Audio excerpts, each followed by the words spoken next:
You have quite the community here, don't you? It's amazing. I've been looking forward to this. I was a technology director in a couple of K-12 districts in Massachusetts and Illinois. And whenever I had a new piece of technology, I knew I could always go to the special ed department first. They would take anything I would buy. They would take anything. And they would figure out how to use it. And then I would figure out what to do with the mainstream teachers.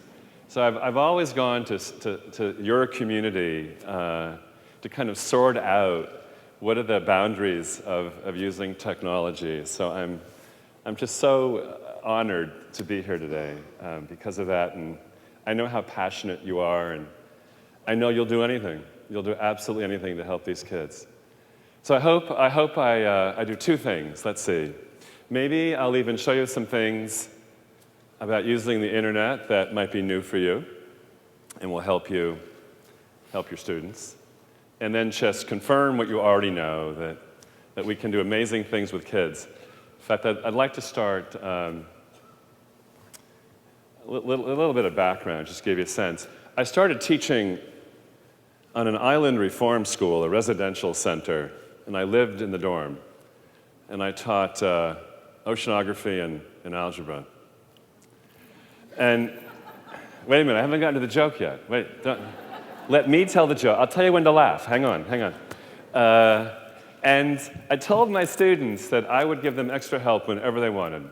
We had every meal together, and nighttime, I'm down the hall, just come and see me. I didn't have a single student come and ask for algebra help, not one, ever. And they needed a lot of help. Where they came to ask for a lot of help was in my oceanography class, especially two units, tides and currents and hypothermia. Because those were the two units of escaping that island. And you really had to understand Boston Harbor, big currents, cold water. If you did not understand tides and currents and hypothermia, your chances of successfully getting off the island were not good.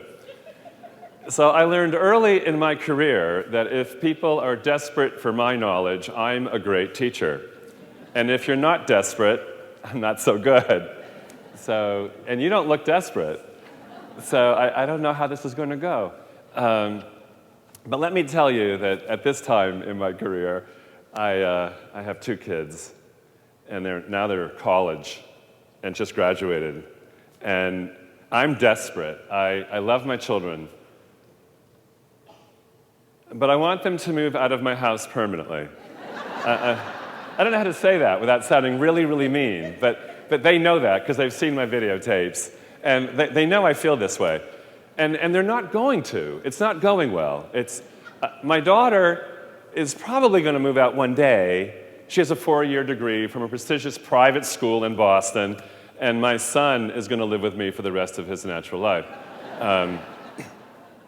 And so I worry that the gap between what I see in the world of technology and the workforce, because I have two lives. I do a lot of consulting for companies like AT&T and Apple and HSBC, the bank, and then I do a lot of work in education, training teachers to understand the internet. And believe it or not, the gap seems to be getting wider and wider. So here we go. Because I'm desperate, trying to get my kids out of my house, I often will ask my corporate clients, what's the most important skill? What's the single most important skill, 21st century skill? And the first time I asked this question, it was to the CEO of HSBC. That's the largest bank in the world. Headquartered in London. I was in London. And he says, empathy. And I was not prepared for that answer. And I said, can you tell me more about empathy? And he says, yeah, we invest a lot of money, complicated projects, and we need people who can appreciate and value other people's points of view. And the Europeans are very good at this. The Chinese are getting better at it. The Africans are pretty good at it. The people who are the worst are Americans. American talent might have high test scores, good universities, but the one thing that's missing, he explained, is a general lack of value of other cultures around the world. And I just wasn't prepared to hear that. And later, I teach a doctoral class, and some of my doctoral students are West Point professors. And when you have West Point professors in an internet intelligence class, they take it very seriously. It's amazing how global the US Army happens to be. And they have a real sense of urgency to try and figure out what's going on in places they've never been. And so the internet can be a very handy tool. Tomorrow I'll go into detail in my longer workshop on how you zoom in on one country and figure out what's going on. In any case, I asked these guys, I said, you know, what's the most important skill for an officer? And they said, well, General Petraeus has changed the mission of West Point. The mission used to be win the war. Now the mission is win the peace. That's a different mission. Win the war, win the peace. Think about that for a moment. And I said, well, how does that manifest itself? What does that look like? And they said, well, the first thing, honest to gosh, first thing one of my doctoral students says is, have you read 3 Cups of Tea?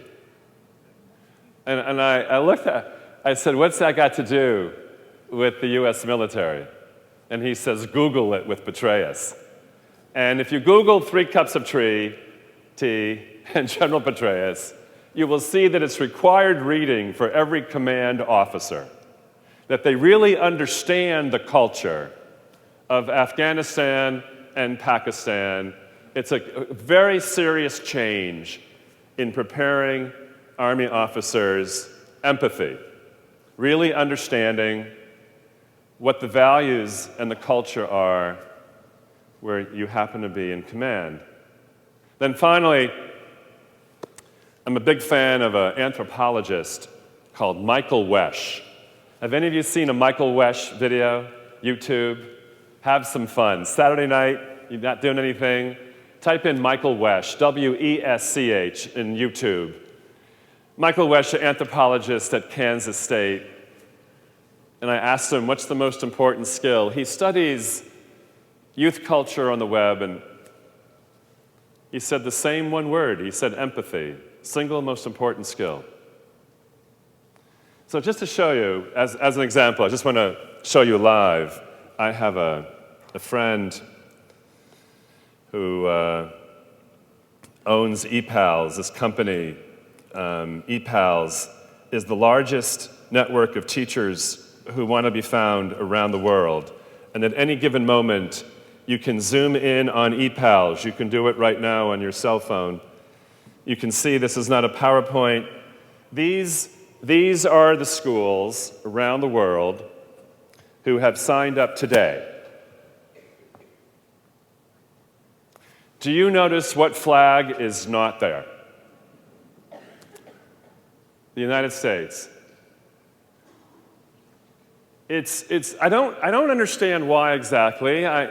We could come up with all kinds of reasons why American educators do not feel an urgency to connect their children with people around the world. But I work all over the world, and if I go to another country and we're talking about technology and the internet, it's about linking their children with real children. It's about social media. It's about communicating with people. In the United States, probably most of you work in a school district where every tool I would ask you to use with children is being blocked by your filter. The irony of my work is, for many of you, it will be against school policy to apply these skills to teach your children to be successful in the global economy. It's an astonishing position. It's like, I teach you to read books, but there's a filter that you can't have any books in school. It's an astonishing thing. By the way, for those of you who are not technical, and you may not have read CIPA, which is the Child Information Protection Act. That is the act that guides filtering in schools. It is the only act that you must abide by to filter children. That act is clear that any teacher at any time while they're teaching should not have to ask permission to get anything they want off the internet. For those of you who work in schools where you have to send in a request for someone else to give you permission is a local decision. It is not federal regulation. And there are too many network managers, I used to be one, who will claim that it is a federal regulation. It's not. So for those of you in a leadership position, please trust teachers to find resources without asking permission. Okay. Now, I just want to tell you a little story about my own daughter before I show some other things. My daughter's an amazing reader. She can do a Harry Potter book in a night. And I know this because I have to drive her. When Harry Potter books came out and she was 12, I used to take her to the bookstore and at midnight. Did you ever do that with a little 12-year-old? And characters are all dressed up, and she takes home the book, and it's read by breakfast. And then she says, "Daddy, I want another one." And I say, "I can't influence J.K. Rowling. We're going to have to wait, probably a year." So she went upstairs, frustrated. She jumps on the internet, and she researches Harry Potter, J.K. Rowling, and my daughter finds this amazing website called fanfiction.net. Fanfiction.net is one of those early websites where children could create and write in any author style they wanted, and then share that with the world, and get comments back, and improve their writing, join communities of children writing, and my daughter went nuts. She started reading children's work all over the world, writing in the style of J.K. Rowling. And then she decides she's going to give an award called the Golden Cauldron. My daughter invented the Golden Cauldron to the author in the world who writes in the style of J.K. Rowling. And she showed me the finalists. And I asked her, by the way, I said, "Jessie, who else is on your committee?" And she said, "No one, Daddy. I'm the Golden Cauldron." I thought she should invite some other people. She didn't like that idea. But I saw that the runner-up was a 12-year-old girl, and then I started showing her work to English teachers about how amazing it was. It was 12 chapters, thousands and thousands of words each. One day, I was showing this work to students and teachers in California, and without my knowledge, the little girl was in the room. She was sitting in the third row in the middle of this student auditorium, and her friends got all excited because they knew it was her work. And in the end, it was so embarrassing. I called her up, and she gave a little talk about how she started and getting a free account. And there was a line of students afterwards for this little girl to teach them how they could do the same thing. She generated more excitement than I ever could. What the most interesting part of that day was her English teacher came to see me. She waited for everybody to leave. I was packing up. And she says to me, "I don't want you to think that that girl is a good student because she's not." And I was so struck by putting this girl down. I said, what's the problem? What's the matter? She doesn't do her homework. She doesn't do her homework, doesn't participate, she doesn't do her homework. And it was one of the, I live in Boston, so I had to stay overnight in California, I couldn't get home, and the school put me up, and I had dinner with the kids. So I went to find her. I sort of felt like we had bonded. And I asked her, I said, what's up with your homework? Your teacher says you don't do your homework. And she says, well, I have to make a decision. Do I publish for the world or my teacher? The world or my teacher? World, teacher, world, teacher, world, teacher. And I'm looking at this kid, and this is before Facebook and before MySpace. This is 10 years ago. And I was stunned. I thought, oh my gosh, we're going to have to stop them. What if they all get an account? What if they realize they can have a global voice? What if they realize that the boundaries of a classroom are no longer their limit? What if they can impact the world? What if that were to happen? And it's happening. It's finally happening. So I want to suggest that every single classroom, should be teaching children to work with people around the world, all across the curriculum, every classroom. I'll tell you, the first time I saw Skype, do you know Skype? I bet a lot of you use Skype. But I bet a lot of you who use Skype don't use it with your children. Boy, that's pretty amazing. We'll do this later again tomorrow, but you can teach parents a lot about their children. I don't know if you know, but some children act differently in school than they do at home. They do. And it's absolutely amazing to have a child present to their family over Skype. It's incredible what you could do. Anyway, I'll tell you a story about a kindergarten kid. So this teacher tells me that this little girl comes from India, came in the middle of the year, and she wasn't fitting in. So she called the family. She says, what can I do? And they said, oh, she misses her grandmother who didn't come from India.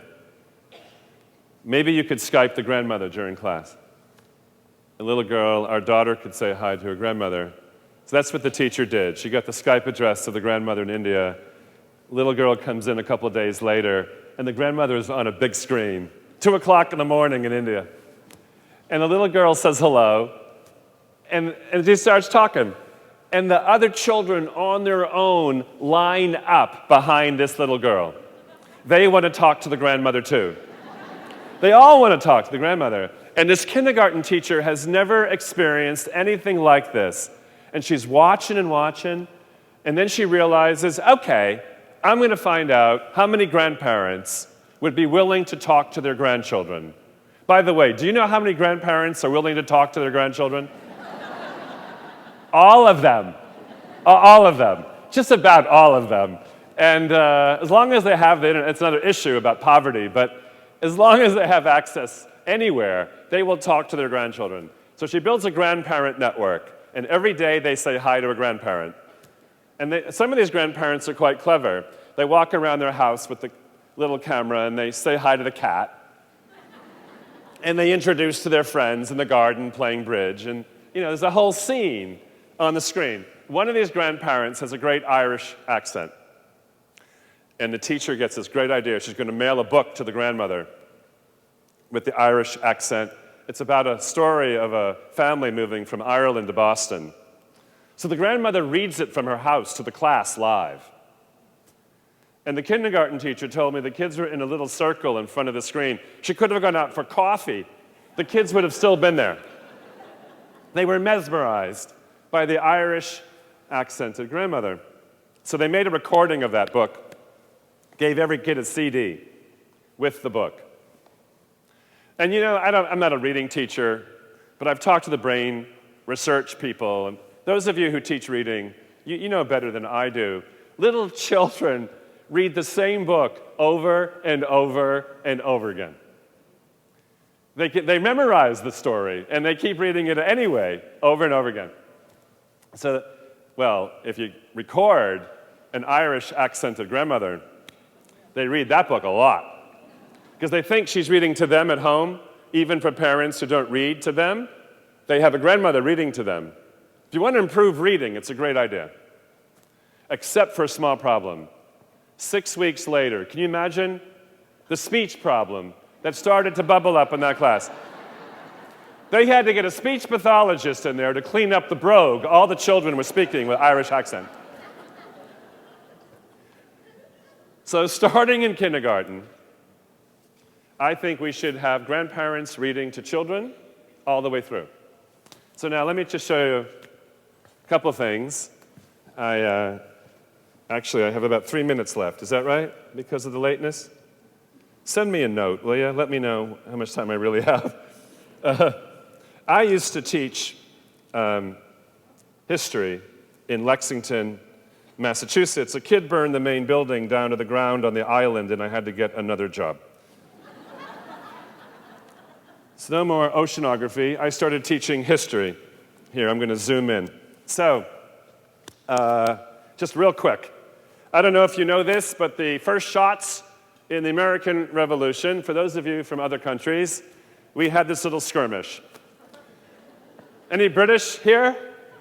Actually, you would be called Canadian, because it was Canada at the time. You were Britain. Anyway, the colonists shot first. The colonists shot at 1,000 British troops marching on Massachusetts Avenue, and they were in red coats. And they missed. And they missed from here to that wall. Very short distance. In fact, there's a park. You can see the park? This is Mass Ave at the bottom. There's the park. They missed. The British did not miss. The British shot back and killed about 7, 8 guys. Do you know why the colonists missed? Same distance. The sun was not in their eyes. They knew how to use their guns. And I'm going to give you a major hint about why the colonists missed.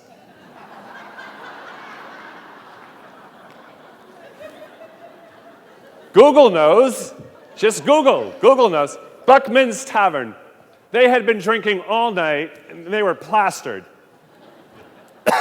Excuse me. And plastered colonists do not shoot straight. Do you believe that story? Did I just tell you the truth? No? You don't think so, do you? Yeah, but would you know how to find out if I told you the truth? I'm more interested in that. I don't really care if I've just told you the truth. What interests me is, do you have the research skills to really know what's the truth? Okay, so I asked kids, can you find me schools in England studying the American Revolution? So kids typed in schools in England. Then they typed in American Revolution. Not one school in England popped up. Not one. And I said, no, that's not how you do it. And it turns out, I've done this across the country, I cannot find one kid in the United States of America, where we have invented the internet, who actually knows how Google works. And they don't know they don't know. They think they know, which is worse than not knowing and you know you don't know. Okay, so here we go. So I had to show them, here I'll show you. Schools, and then I know I have to end, in England. And then I typed in, they typed in American Revolution. And the answer is no, not one. Is a school in England that you get that way. So just to show you, because I don't have time to wait for it to sort itself out, what the kids did not know was the cite command, S-I-T-E, ;sch.uk. It turns out that if you want to zoom in on one country, you have to look up the 2-letter country code. For England, it's UK. Schools in England extension is SCH. I can look that up. sch.uk. Now, if I type that in, sch.uk, with the cite command, then it turns out that if it were working, see? So that's Milton Keynes, sch.uk, sch.uk. Every single one is a school in England. All of them. But if they type schools in England, none of them are schools in England. Fair enough? All right. Now, what I'm going to suggest is that we teach children critical thinking, how different cultures think. Because it turns out, whether you believe me or not, would you agree that the British have a different version of events than we do? Okay, we agree to that. Good. It turns out that whether it's global warming, whether it's the value of calculus over statistics, it turns out that a lot of the rest of the world sees things differently than we do. They do. They just do. And if we're going to prepare children to function well and see the whole world as opportunity, I'm convinced that from a very young age and all the way across the curriculum, we should teach children to engage with people all around the world. Now, if I go back and teach Lexington again, and I pick up history, I'm going to have my students debate the British live over Skype. I think more children will prepare for social engagement with other children their age than preparing for a written exam that a teacher gives them on a piece of paper. I'm convinced of this, that developmentally, yay, and I'll have to end with this. Developmentally, kids are social. They want to engage. That's why Facebook is so powerful. So apologies for going over my time a little bit. I hope some of you will come back tomorrow for a couple of hours of globalizing the curriculum and empowering kids. Yay. Go team.